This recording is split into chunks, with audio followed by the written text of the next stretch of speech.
I first got the opportunity to come in contact with Dana going into his senior year in high school when he was at North Hollywood High School. And he would be considered probably somewhat of a tweener back then. He wasn't really a forward, wasn't really a center, he was just a guy that was just considered a player. And because of that fact, it enabled us to get involved in it, because the Pac-10, I know he took a visit up to Cal, and some of those schools were kind of interested in him, but they just didn't know where he was going to play. And when we saw him, we just saw him as a player that was a winner. In commenting about Dana's basketball abilities, he was always a supremely talented basketball player. But his abilities on the court, in my mind, were overshadowed by his unbelievable unselfishness and team-first attitude and approach to the game. Dana Jones played with some of the very best players we ever had here and some of the very best teams. And clearly Dana was a key and instrumental part of it.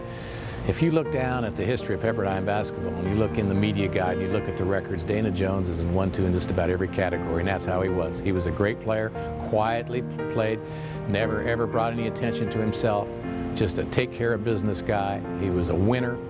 You always kind of hoped that Dana would make a mistake late in the game with about 3 or 4 minutes to go, because he was going to go out and make a spectacular play at the very end to make up for it, because he had such immense pride.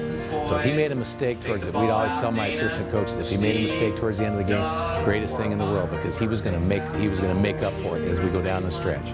Dana had an outstanding positive work ethic, and he always brought his best when his team needed his best. And I think that attitude and that approach always brought out the best in his teammates as well. He was my favorite player at any level to play with. He was a guy who, on the defensive end, was always there, always had your back, always a calm guy, and always under control, something that you love in a player. Dana was always an outstanding shot blocker and great rebounder, and probably the best defensive player in the West Coast Conference. First time when I first got the job here, we were out playing at camp, and this is back when it was legal for assistants to be able to play.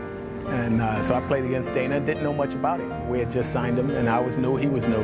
So I tried to go in for a layup, and he just stood there casually, just jumped up and blocked it. I was like, wow, that was easy.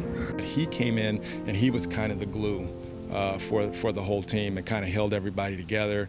Dana Jones as a person is, I could put it into words that I would say, still water runs deep.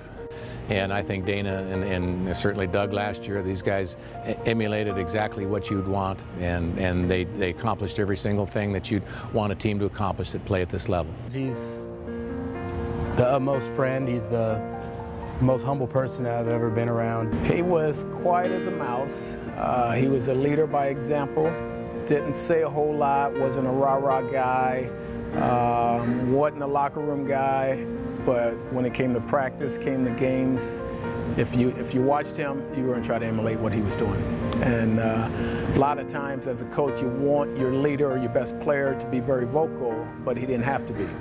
He had a great group of guys that followed him, a great group of guys that understood that this is how he was going to do it, and he was going to get his job done. And he expected you to get your job done as well.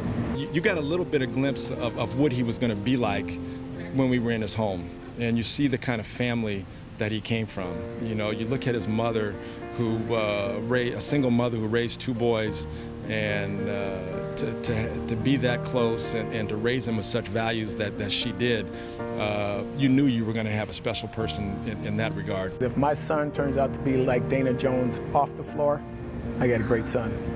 You're the utmost in a man, and you're utmost in a father, you're utmost in a teammate, and I'm just so proud to be a part of this. I'm so proud that I got to play with you and just enjoy all the aspects that go along with being your friend and being your partner on the court. So congrats to you, and you could have thanked me a little more for the assist that I gave. All right. I used to come watch you, run laps in PE. I came to your graduation, and to see the type of person that you've become, I couldn't be happier for you. And Dana, just congratulations to you. As you know, you've always been one of my favorites, and I'm just really pleased that you had this opportunity to be into the Pepperdine Hall of Fame, and I know you'll represent us well.